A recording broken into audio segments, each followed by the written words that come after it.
Yeah. Okay. Hello and welcome to everyone. Today our guest is UFC fighter Peter Barrett. Peter, thank you so much for accepting the invitation. It's always a huge pleasure to have a UFC fighter as your guest. So what can you please say in general about yourself? Picture is okay now. Yeah. So, I mean, a little bit about me. You know, I kind of got in the game a little late. Definitely took the tried and true way to get into the UFC. A lot of my story can be seen that was featured when I fought on the Contender Series. They did a really nice job covering my story.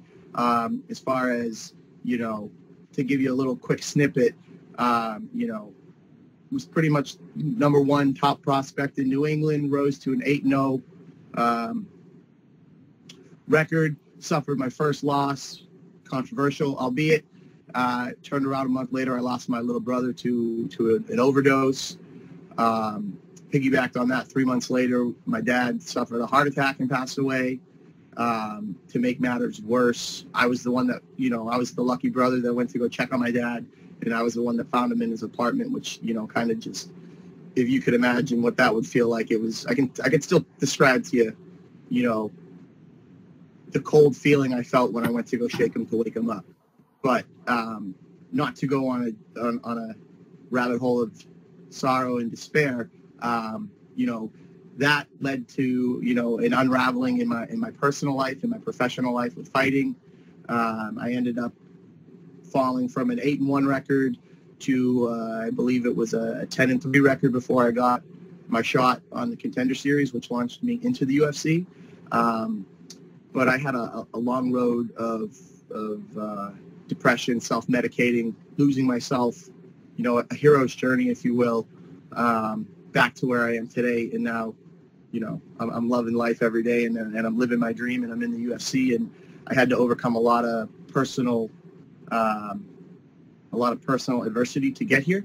But, you know, without having gone through that, I don't think I would be the same person that you're speaking to. So I would never wish my story upon anyone else, but I'm grateful that this is where I am, having gone through all of that. Outstanding. When did you start training mixed martial arts? So I was living out in Colorado, in Denver, Colorado at the time. And right out of college, I started getting into Muay Thai kickboxing and Brazilian Jiu-Jitsu. And I started training at a place called Inner Strength Fitness in Denver under Brandon Thatch, who is a UFC veteran. At the time, he hadn't been in the UFC at that point yet, but, you know, present day now, he's a UFC veteran. Which was your first martial art? When I was a child, I did Taekwondo a lot. I think I would be lying if I remembered what belt I accomplished. It definitely wasn't a black belt, but I did up until about I was age appropriate, I think, for football, and then I made the switch into more of the traditional sports, football, basketball, and baseball. But Taekwondo was my first martial art as a child. Outstanding. Can you elaborate your nickname? Yeah, so Slippery Pete has not much to do with MMA or fighting. It came about at a dinner party. My mom and stepdad had the whole family together. So, quick side note, I'm the second oldest of 11 kids between my dad and my stepmom. My dad has 10 kids. My mom has 3 boys. So my dad had 7 kids with my stepmom after the fact when they got remarried. That being said, I have 4 stepsisters on my mom's side. So I was with that family. We were talking about all these vacations we had been on, and one of my sisters was sitting there, you know, and this is, you know, after dinner, and we've all had a few drinks. She's going, you know, I remember this vacation. This house was awesome. You know, I remember this vacation. The beach was great there. I remember this vacation. The view at sunset was awesome. And then she looked at me and said, but Peter, I don't remember you being at any of these. And my stepdad, his health was declining and his mind was escaping him, and had a few. Looked at her and goes, who, Slippery Pete? He was always there, but he was out chasing the ladies. And you know, the nickname stuck from that story on. You know, I came back to the gym laughing about it on Monday, and the boys thought it was pretty clever, and it stuck. Fun, very fun. Who are your coaches and sparring partners?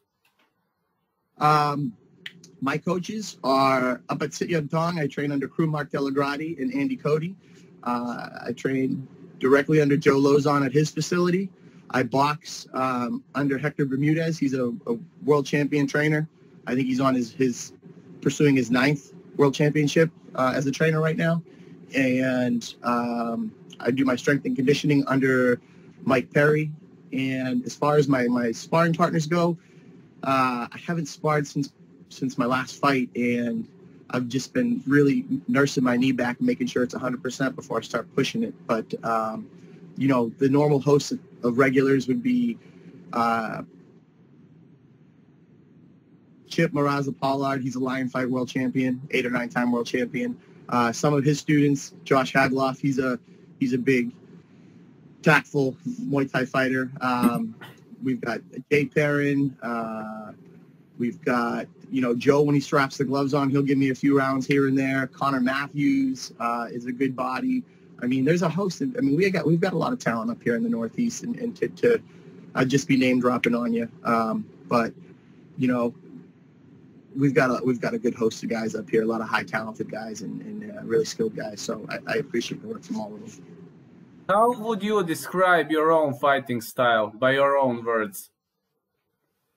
I mean, I would kind of say the way I've always described my fighting style is highly calculated violence. You know, if you watch my earlier fights, you can see I just really like to get in there and brawl and be a tough guy and bully people around and beat them up. And, you know, the longer I do it, the more refined I get with it, the more selective I get with my strikes, you know, to make sure I'm picking strikes that count, that matter, you know, that set up, you know, moves later in the fight as well. But highly calculated violence. It's a freestyle Muay Thai, predominantly smash and crash. I love the elbows and the knees and the Muay Thai clinch.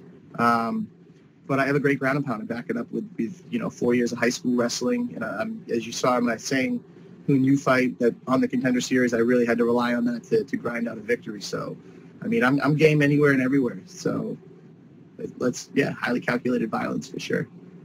Do you have a favorite strike? A favorite strike? I mean, my jab. It's so important. You can't do much else without a solid jab. So I'd have to take my hat off to my jab as my favorite strike. Considering the fact you mentioned the Muay Thai, do you have a favorite sweep?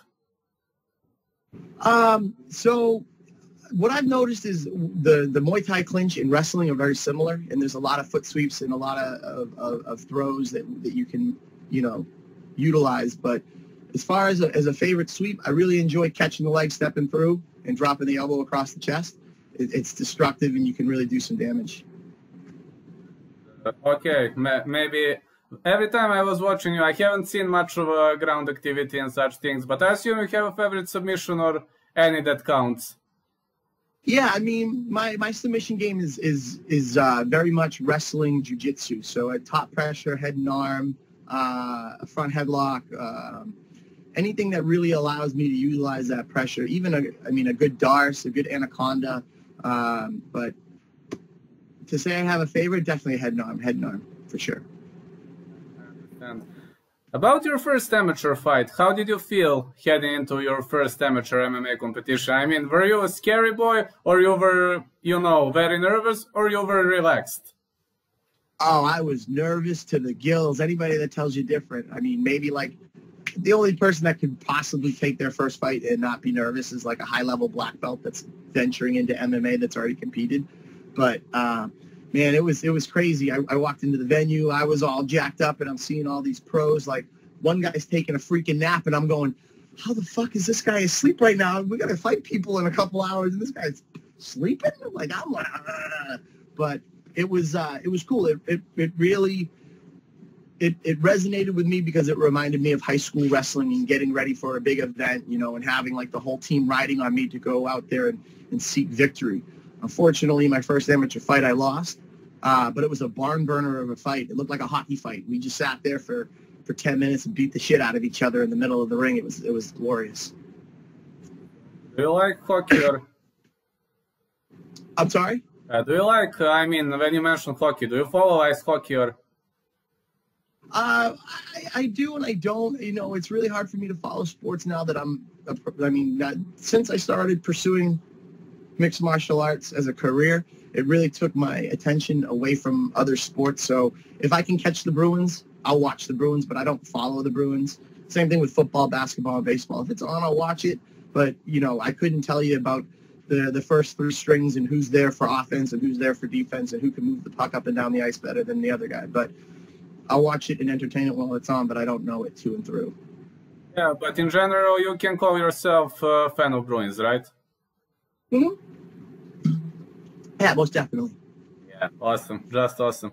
Who was the toughest amateur opponent you fought? You had a lot of amateur bouts under your belt. Yeah, I would say the one that we prepared the most for was probably Nestor. He went by Nestor X, but his last name was like Zila Cottle or Zila. We'll call him Nestor X. He was a high-level purple belt. He was undefeated. We fought for the 145 amateur title under Cage Titans. I believe that was my last amateur fight. But I knocked him out. Let's say the toughest fight, the closest toughest fight was probably Dan Lopez. I think I fought him after my first loss.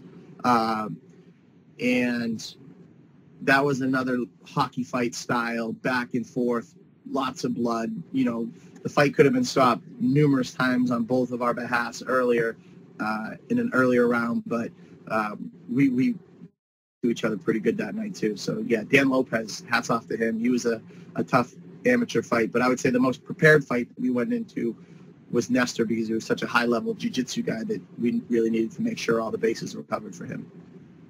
About your first professional fight, was it a huge difference between amateur and pro, or it was a quick transition, you know? It was a good transition. It took me a while to get my first pro fight. I ended up fighting an old teammate who was more of a journeyman, in Lionel Young.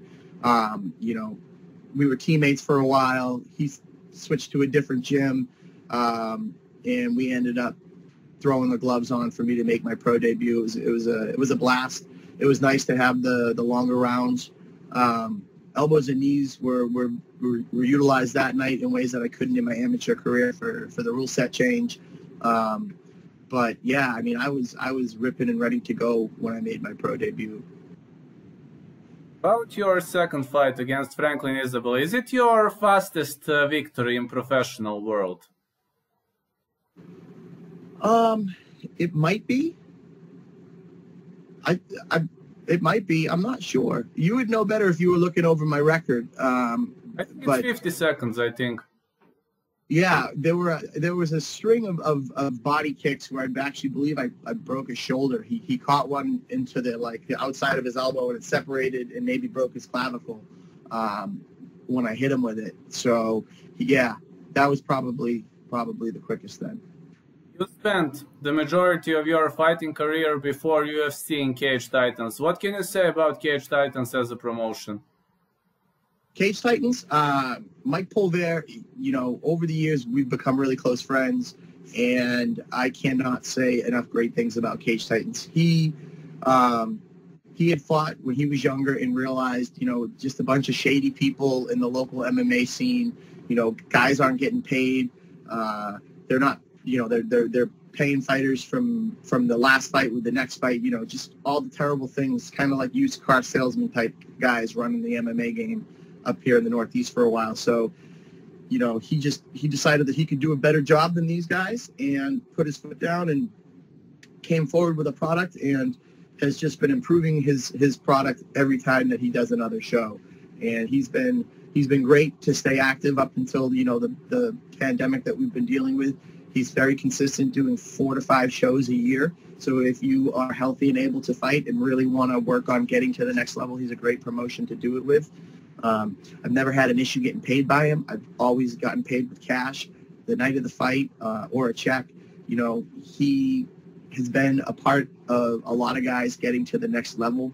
So when his Cage Titan guys get to the UFC and he gets chosen to be one of the corners, he studies how the UFC does things, and he brings back things from the next level and implements them at his show, so he can run his shows more efficiently. So like the UFC has blue shirts, and those are the guys that do everything for the fighters when you get there on fight week. Mike has his own set of guys that if you need anything on fight night, they're in a certain color shirt, so you know that those are the guys that can help you. He's got everything. I mean, he runs a smooth, clean show. Like there's no one else to fight for in the Northeast right now, where everything's online anyways. It doesn't matter if you're on Fight Pass or if you're on another streaming service. Like everything's an app away, and everything, and it's so cheap nowadays that everybody can afford all of it anyways. So, I mean, you can look at all my fight posters. These are all Cage Titan fight posters. He's done a really nice job. You know, that's my younger. So back here, let me lift that up. That's my brother. You know, okay. Max. That's his walkout, Mad Max, back there. But he's always done a good job taking care of fighters that take care of him. So, you know, I could ramble on to you for hours about how great of a guy Mike Pulver is, but he puts his fighters first and makes sure that he's the top of the line for a product offering for the fighters and for the fans alike. Technically, let me elaborate. You are trying to say that he is the guy who values fighters more than himself. Yes, absolutely. 100%. Well, that's a great person. You know, it's pretty much rare in the world of MMA. Everybody's looking for a profit, so this is very, very much very great. What can you say about your CES debut against Jeremy Davis? I think it was a body kick. I think it was. Yeah. Yep. We so that was actually a funny situation. That CES show was really a Cage Titans card that they negotiated to put on for their TV time because they couldn't put because Bellator was in town and took all of the guys that normally fight for CES for their undercard. So because of the TV reasons, Cage Titans and CES put an event on together, and Mike Pulver actually did two shows that weekend. They did the CES the Friday night and the Cage Titans the Saturday night.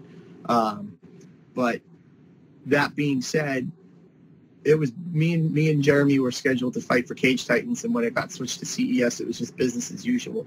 So, you know, there was a little different scenery change with different people behind the scenes, but it was in the same venue that I fought in a million times at Memorial Hall. So it was pretty cool to fight for a different promotion in the same venue, but it was a fight that was already scheduled for Cage Titans to begin with. What can you say about your first professional loss? So that first professional loss, I mean, I would call it a controversial call. That referee was sent back to shadow refs after making that call. I believe it was an early stoppage. Told me to improve my position. I was getting up on a knee, and he pulled the kid off my back. So, you know, not taking anything away from my opponent, he did catch me throwing a rear kick with a hook. If you can visualize that, I was throwing a rear kick. He threw a hook. I was on one foot, fell to my butt, turtled, and got right up. As I was getting up, the ref stopped the fight. I was totally willing and able to continue. But I was in the wrong place at the wrong time and shouldn't have ever been hit like that to begin with. So it was a learning lesson for sure. But I do believe my coaches, I mean, watch the fight. It looked like a very early stoppage. And that referee was spoken to and sent back to shadow other referees after that decision. According to MMA rules, when we discuss early stoppage, is there a specific line or paragraph in a rule book that says you must stop the fight and perfectly describe, or it's a free will of the referee? It's up to the referee to make his best discernment versus, you know, injury cost benefit analysis. You know, if you tell a fighter to improve his position and he goes to stand up and you call the fight, I would say the fighter was listening to the referee's coaching to say improve your position. And should by no means have stopped the fight. But again, it's the referee's job to make the call to protect the fighter. Another, you know, criticism, of course, 2020 hindsight's 2020. You know, that fight was mixed in with the amateur fights, so maybe he was in the mindset of still reffing an amateur fight when in reality it was a professional fight. You know, we make a living off of this stuff, so referees normally have the understanding that, okay, we need to be a bit more protective of the amateurs while they get their feet wet with the sport. But the pros, you know, they're here to make money, and stopping a fight early could affect their income. We need to make sure that they're able to put their best foot forward and compete the way that they need to compete. So that was another, you know, characteristic that was not highlighted with that as well. That my fight was earlier in the card and mixed into amateur fights before we went to the pro card. Who was the toughest Cage Titans opponent for you? I would say, well, albeit, you know, I lost a few there. TJ Brown was probably one of my toughest. We beat the shit out of each other for 3 rounds before he got that head and arm. That fight was actually a blast. And that fight, you know, crazy thing about that fight, he got that head and arm, and this is the first fight back after my dad had passed. He got that head and arm, and as I went out, I fell into this random memory that I had with my dad, and it made me just, like, I was crying my eyes out in the cage after that fight. My brother was in my corner, and I got, like, transplanted into this memory of us being kids on vacation, and I was with my dad, and then as I wake up in the cage, I realized I just lost the fight in front of like 2,000 people, and I could have sworn I was just on a vacation from when I was a kid with my dad, and then realizing everything. It was a terrible, beautiful, triumphant thing that I had to go through, but yeah, that was definitely my toughest fight with Cage Titans. About Dana White Contender Series fight against Sang Hoon Yu. You won via unanimous decision. I watched the fight. According to my thoughts, I thought you were dominant for pretty much all 3 rounds, but Korean guys are known for extremely good endurance. What can you say about that parameter of the game? Man, he came out and tried to finish me in the first round. I appreciate, you know, you saying that you felt like I dominated that first round after his initial onslaught, which I felt like I did too. Yeah. I think the judges gave him the first round because of that onslaught, but I do agree with you. I think I won that first round too by turning it and then just fucking grinding through that guy. But when we were doing our research for him, we realized that it was almost like the refs were in on his fight. Whenever he got taken down, the second there was no activity, the refs would stand him up. So, albeit he was in an MMA situation, it looked like the refs were coercing it to be a stand-up fight. This is upon my research. So we knew that his ground game was very suspect. Truth be told, going into that fight, I didn't know he had 300 fights under his belt with the Chinese kickboxing. No idea about that. Didn't find out about that until I was walking into the cage and I heard them announcing it. And I was like, oh, that's awesome. Great. But that being said, he was a really good kickboxer with really good takedowns. We knew that the ground game was going to be, you know, the biggest area where we could do some damage. So, you know, I just had to wrestle fuck him. And for lack of a better term, that's what we called it. You know, if the stand-up wasn't working, we were going to wrestle fuck him. We were going to put him in the corner. We were going to put him on the cage, and we were going to beat him up with some ground and pound. So,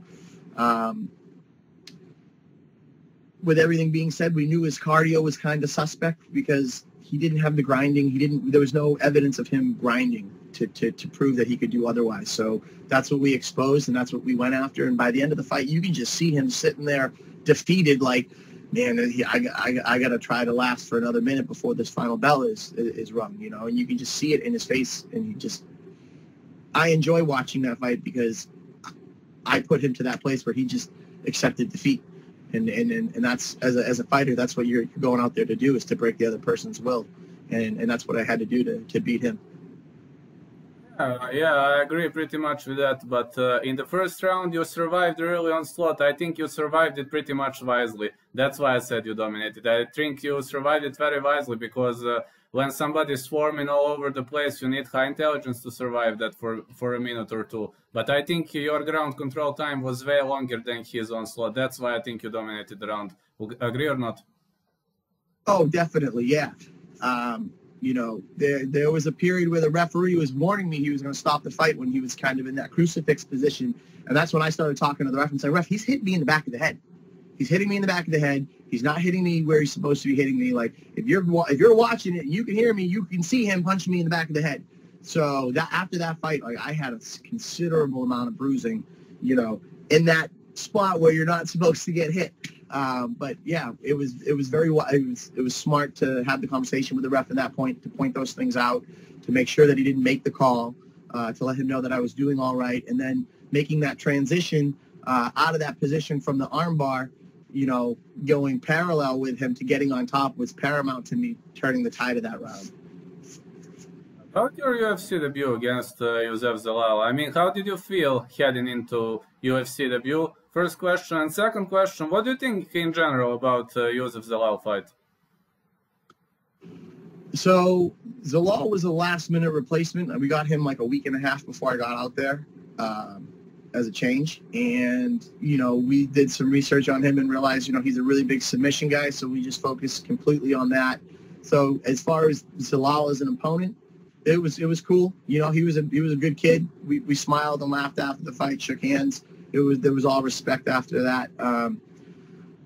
You know, he got that kick right. He got that spinning heel kick right to the face. You know, had that not happened and I was able to build a little bit of momentum behind me, I think that fight could have gone a lot differently. But, you know, he knocked me down in the opening minutes of that round, in the opening seconds, really. And, you know, that was my opportunity to show the world how tough my chin is. And, you know, sometimes you just got to muscle through shit and be the nail and let people know that it's going to take a fucking gun to stop you next time. So, it was a blast. I had a blast. Every time I fight, I have a blast. You know, you can always see me smiling in between rounds, even with Sang Hun Yu. Like, Bisping was like, who the hell smiles in a fight like that? And it was just me. I was just having a blast. You know, this is what I love to do. So, you know, win or lose, I'm going to have as much fun as I can while I'm doing it. And Zalal was no different. So, had that kick not been landed, you know, we would have seen something. Both guys, Zalal and Hooper, I think, you know, 9 out of 10 times I beat him. And unfortunately, those were the 1 out of 10 times Zalal landed that big kick. And I did everything right with Hooper until that very fateful third round where he got my leg, and I'm, you know, like I said, I'm still healing that knee up, but yeah, man, I have a blast doing it. Yeah, against Chase Hooper, you won first 2 rounds. I mean, every single fan of mine, I mean, my fans are following UFC for 20 plus years, and everybody gave you first 2 rounds against Chase Hooper. Every single of my fan gave you first 2 rounds. Mm-hmm. Yeah, I mean, and I was having a blast. I was talking to my coaches.